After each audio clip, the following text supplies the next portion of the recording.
C'est vrai que ça peut faire même sourire à un moment donné, si vous voulez. Ça peut sourire dans le contexte qui était celui d'une pratique d'une vingtaine, trentaine d'années. Ce qu'il aurait reproché, vous voulez dire? Oui, alors après là où ça fait moins sourire, et c'est aussi une affaire de moment, là où la faute est grande, c'est ce qui est presque un pré-délit, c'est-à-dire ce qui est aujourd'hui avéré. C'est-à-dire que la cohérence entre ce qu'on veut exprimer, cette rigueur, cette force blanche, dire entre le projet politique, mais même son comportement personnel, si vous voulez, c'est-à-dire cette espèce de, on le voit, d'erreur à répétition. Il aurait jamais dit l'histoire du général de Gaulle, il aurait pas dit la mise en examen.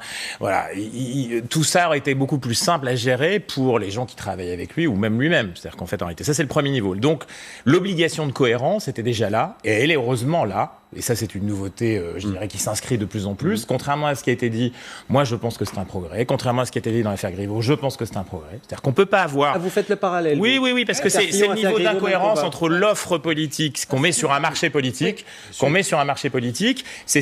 et encore une fois, une narration qu'on offre, et de l'autre côté, sa réalité, ou en tout cas sa narration personnelle.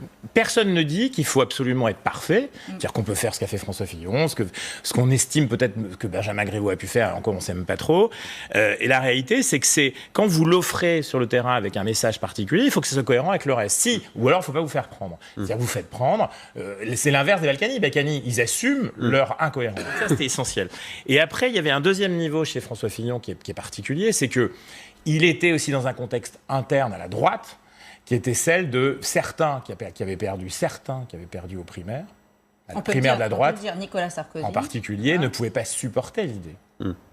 Alors après, ça ne veut pas dire qu'on tire la ficelle et qu'on va jusqu'au bout. Mais si on voulait s'amuser. Donc il y a à la fois un contexte d'époque, de moment, et puis il y a un contexte aussi purement conjoncturel à l'intérieur du mouvement politique en question, avec un terrain politique évidemment certain. Voilà. Et puis le troisième point, c'est peut-être aussi que la rencontre entre cet homme et le destin qu'il estimait être le sien ne pouvait pas se faire. Là aussi, c'est un enjeu majeur. C'est-à-dire que pour le coup, il y a aussi des hasards qui ne sont pas des hasards, si vous voulez. C'est-à-dire qu'en gros, peut-être qu'il devait partir par la petite porte, de rentrer par la grande porte.